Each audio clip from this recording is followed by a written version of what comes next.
শুধু একটি বার্তা আমরা পৌঁছে দিতে চাই যে আপনারা লক্ষ্য করবেন, কোটা আন্দোলন শুরুর সাথে সাথে তাদের দাবি ছিল কোটা সংস্কার। এই সংস্কারের প্রতি আমার সরকার আমাদের মৌন সমর্থন ছিল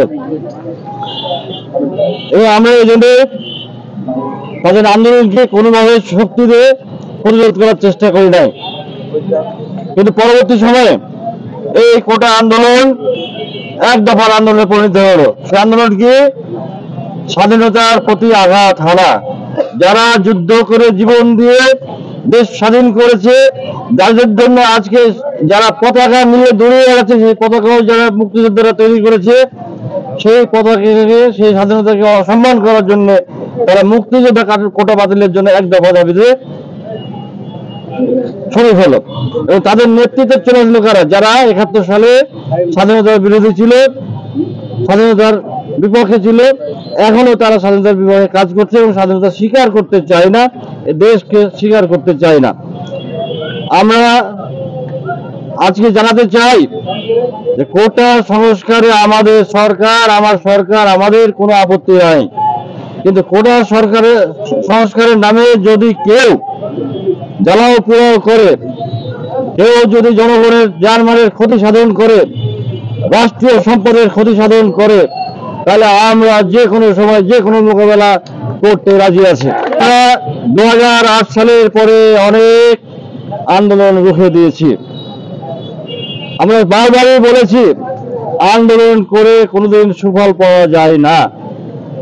আন্দোলন যদি যুক্তিসঙ্গত হয়, কোটা সংস্কার যদি আপনারা করতে চান, তাহলে অবশ্যই আমাদেরও আপনাদের সাথে সমর্থন থাকবে এবং আমাদের সহায়তা থাকবে।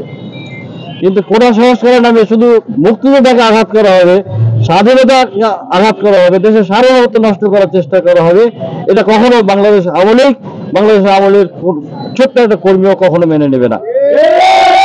তাই আমরা আহ্বান করছি আমাদের অভিভাবক মন্ডলী, তারা যে দলের যে মতেই হোক না কেন, আমাদের শিক্ষক মন্ডলী যে দলের যে মতেই হোক না কেন, আমাদের ছাত্রদের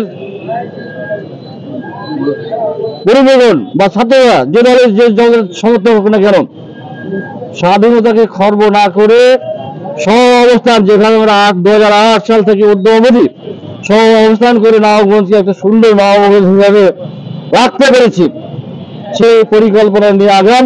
নবাবগঞ্জে যেন কোনো অস্থিতিশীল অবস্থা গড়ার পায়তারা বা চেষ্টা করবেন না, করলে আমি আমার মামার ভাষায় বলবো, দাঁত ভাঙা জবাব দেওয়া হবে।